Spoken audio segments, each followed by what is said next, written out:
Hey guys, welcome to Amity Tracks. I want to do a review of a Peter Gabriel show that I saw recently. I actually it was a couple of weeks ago, but due to the scheduling with the new Rolling Stones album, and we wanted to roll out our Stones week and Stones series and all that, I kept having to push this back. But I did want to talk about the show. Like I said, I saw it a couple weeks ago now in Austin, and it was near the end of this tour. I think he had two more shows after my Austin show before the end of the tour, so it is over by now. He Interestingly, he's been touring for I.O., his new album that has yet to be released in physical form. Although I think it's got I think December 1st, something like very beginning of December is they've got a release date for finally the actual physical album. Although, as many of you know, he has been releasing one song a month since January, online, YouTube or wherever else. Every full moon, we get a new song. And so now we're at the point to where there's only one song he hadn't put out yet. He's going to put out this month and then release the album beginning of December. I think Live and Let Live is the only song that he has not put out yet, although I heard it at the show. And so we're going to talk about all that. I was just real quick on the album. I was, it's been, what has it been? 20 years, something like that, since the last Peter Gabriel album of, new original material. Um, and I was a little irritated, when he's like, okay, he's going to stretch this out another year. Why don't we just get the album? But I've got to say, I've kind of fallen into the rhythm. I started to enjoy a little bit the once a month release where you can kind of live with each new song for a while. And I don't know if I'd want every album put out that way, but it's been kind of a cool experience actually. Although I am kind of itching to get my hands on the physical copy, you know. So, well, I'll tell you what, his shows. Oh, by the way, wearing what are these called? I think these caps. I know it's a cap. They're like an official name. I always like these. I have a couple of them actually. I'm wearing it because one slightly thematic because when Peter came out, it's kind of interesting when he started the show, didn't start like a typical show, with some big song to get the audience going. Peter just walked out by himself and just kind of did this monologue and started talking. you know, and it was interesting. Anyway, he was wearing one of these caps, so that was kind of cool. Also, I'm recording this early in the morning. I haven't really showered yet, so my hair is kind of a mess. So I needed to do something. But anyway, so you can't accuse Peter Gabriel of just coasting or putting on a nostalgia show, a greatest hits show, crowd pleasing show. He played every song off of this new album. So all 12 songs were in this set. So you've got to be kind of on board with like, this Peter's very much about, what he's doing now. And kind of, admire that. Although, the fan in me probably wants to hear as many, this great back catalog as I can because I love it. But I also admire. So like, this is what I'm doing now. I'm still a current, still making current work. Not just on a nostalgia tour. So I think that's pretty cool. So like I said, he played the entire album. Now he didn't play the whole album, in a row like in one segment. I mean, he was smart enough to know he got to kind of rev the crowd up a bit and intersperse, some of the familiar with the new, and so he broke it up a bit. But but he did play the whole album, and that was really the heart of the show. I think what was the new material. So yeah, he comes out. Really, I mean, Peter's very witty, obviously a real smart guy. Funny, he kind of had the crowd laughing. Sort of semi stand-up comedy routine, before he started the music. But just talking about the background of sort of what he's thinking about with this new music. Pretty obsessed with AI, like many of us are. So he's talking about AI quite a bit. Anyway, it's kind of interesting. But anyway, the music. So like I said, I wrote it down here. I have some notes here. So he played. It's a 23 song set, and 12 of those songs are from the new album I/O. I slash well, here. I slash O. Okay, is the name of the new album. Um, he did 5 tunes from So, not surprisingly, and they're the 5 most familiar songs. And I think those were what he used, to sort of give the audience a little bit of relief from the new material. It's like, okay, here's something familiar, here's something to kind of get you up and dance. Um, and the audience really did come alive, when he got into the familiar songs.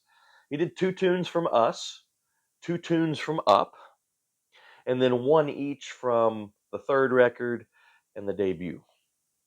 And so by my count, out of 23 song set, only 2 songs pre-So, which I wasn't super happy about. I mean, I love that those first 4 records, that he put out before So. I've also always kind of wished that he would throw in some Genesis song. And I'd love to hear "Lamb Lies Down" on Broadway or something, but doesn't usually do that in his solo tours either. So the band was superb. It's a mix of guys that have been with him for decades and some new musicians. So again, it was kind of a nice mix. The familiar David Rhodes on guitar, Manu Katché, I'm saying that right, on drums. He was fantastic. And then of course the great Tony Levin, all hail Tony Levin, on bass, and he was awesome. But Peter, he kind of changed it up a little bit. He had a great trumpet player, a violin player, a cello player, and the celloist. I forget her name. Editor will throw it wherever I throw it up here. I guess she was fantastic. She played cello, but then she was also one of the primary kind of backing vocalist for him too. And when they do "Don't Give Up," she played the Kate Bush role and did it very well. And so she was really good. She was kind of a prominent feature in the show. Really, she was awesome. So after his little monologue routine, he comes out and does like a kind of a 2 song. Think of it sort of unplugged or stripped down, kind of. Well, it was sort of a campfire thing. They even had this little effect, this light that looked like a campfire, and they all kind of sat around. And the first song, it was really him and Tony, and he had this little, almost like a little, Casio keyboard he had on his on his lap, playing, and Tony was there on his bass. Starting with "Washing of the Water," kind of a ballad from Us. Not not the type of opener that's going to get people revved up, but but it was very nice. It was very nice. And then the rest of the band came out and they kind of did a little, like, still the campfire configuration, but kind of this little funkier "Growing Up" from Up. And then they kind of took their more standard positions on the stage and did the show. But it was kind of an interesting little opener. So of the new songs, for me, the highlights, the title track, which is probably the more kind of most straightforward kind of anthemic song that I've heard from the new album. That was great. That actually did get the crowd kind of revved up, even though it was a new song. Um, "Live and Let Live." Interestingly, the only one that he hasn't put out yet, that I think he's going to put out this month before the physical release of the album. That sort of that was, I think, was it the closer or the second to closer? I think he might have closed with "Salisbury Hill," of course, but yeah, or I don't remember. It was either Salisbury Hill. I think the last 2 songs in the main set was "Live and Let Live" and "Salisbury Hill," and I've drawn a blank on the order. But anyway, they're both 2 pretty strong closers, obviously. "Live and Let Live," kind of this epic song, so that'll be good. And that was really strong. Although I gotta say, probably the highlight of the new stuff was "Playing for Time," which has been out for a while. It was one of the earlier ones he released earlier in the year, and it's nice in the studio version. But this live version really, I mean, was effective. I don't know. I gotta be honest. It was much stronger than the studio version that he's had out. But It's because it's kind of this slow piano thing. It's almost kind of Randy Newman-ish in its style, but then it picks up kind of near the end with the rest of the band coming in. It was just really strong live. But I even though I respect and love that he's doing this new stuff at the show, I got revved up for the more familiar songs too. Digging in the Dirt was really strong. That rocked hard. It had kind of a stronger edge than the studio version. Sledgehammer was great. That's obviously one. I think that was one that was what he played right before. He had a little intermission, so right before the intermission, get the crowd going a bit. And that was and he sounded great. He sounded great. I should vocally talk about his vocals.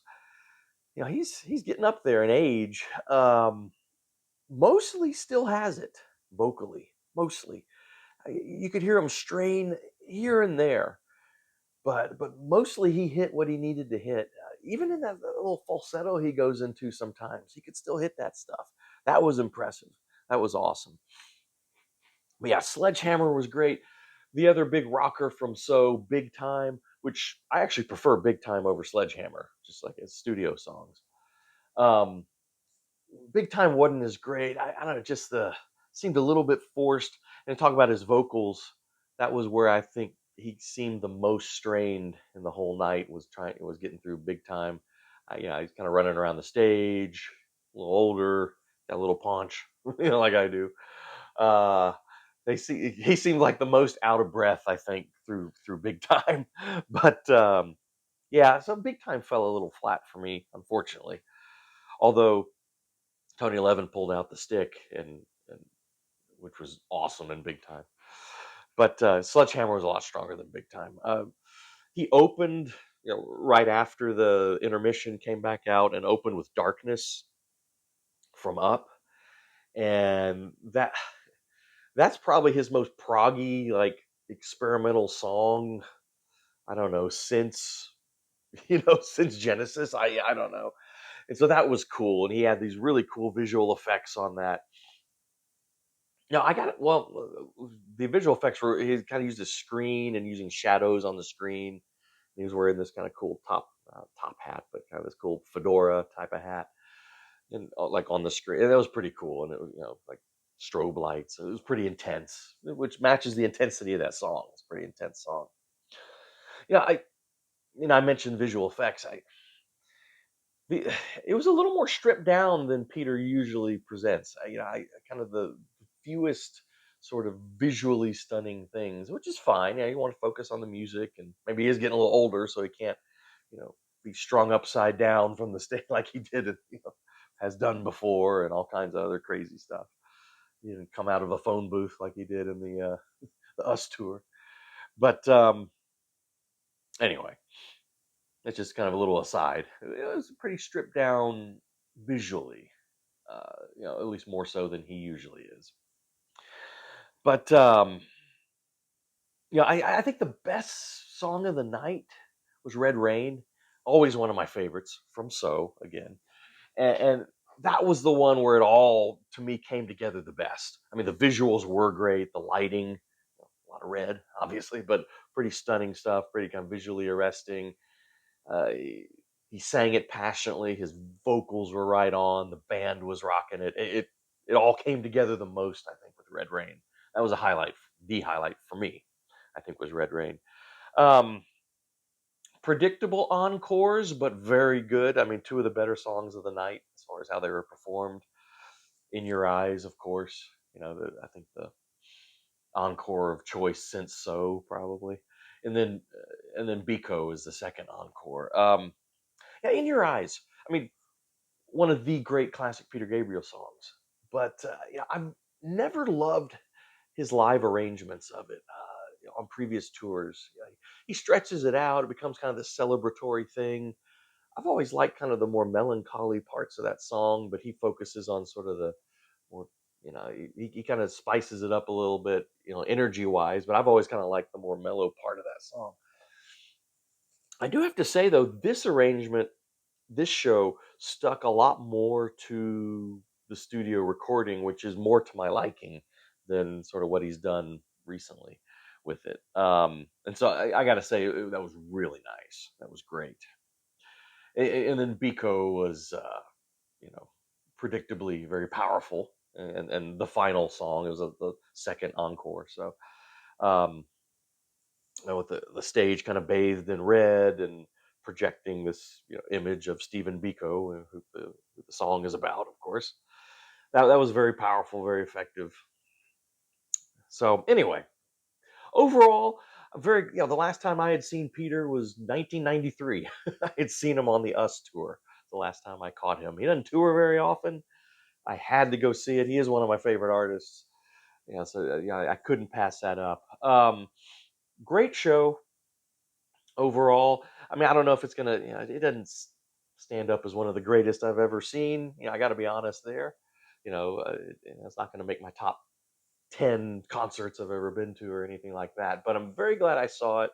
He was great. I mean, just to be in the presence of that, an artist like that, it's a privilege, and he was great. And the show was great. And I admire him wanting to really focus on his newer material. I'm very much a current artist. It reminds me of Neil Young in that way. You're always rolling the dice when you go see Neil Young in concert because he might want to play a new album he's working on that he hadn't even released online for you, like at least like Peter has.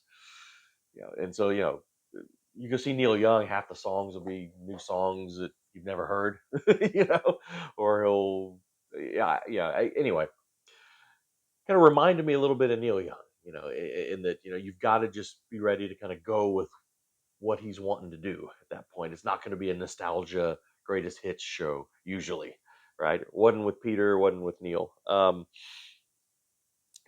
I said, Peter tried to uh, In Your Eyes and Biko and Sledgehammer, Big Time, Don't Give Up, Red Rain, Digging in the Dirt. I mean, threw it, Salisbury Hill, of course. Threw in enough of the familiar to, I think, make some of the casual fans happy. Although I could tell they're a little restless, when he's doing two or three of his new songs in a row. I was into it because I'm into whatever he's doing, but yeah, it was, for the casual fan, I don't know. But I enjoyed it overall. I enjoyed it. All right, guys. Hey, in the comments, did you catch this tour? If you have, what do you think? We're obviously going to review the new album when it comes out in December. But if you've heard some of the new songs, we can talk about that too. Just, Peter Gabriel stuff. Let's talk about it. All right, guys, thanks for watching. Please do subscribe to the channel, hit the bell for notifications, like the videos. All that stuff really helps us out. And we'll see you next time on Amity Tracks.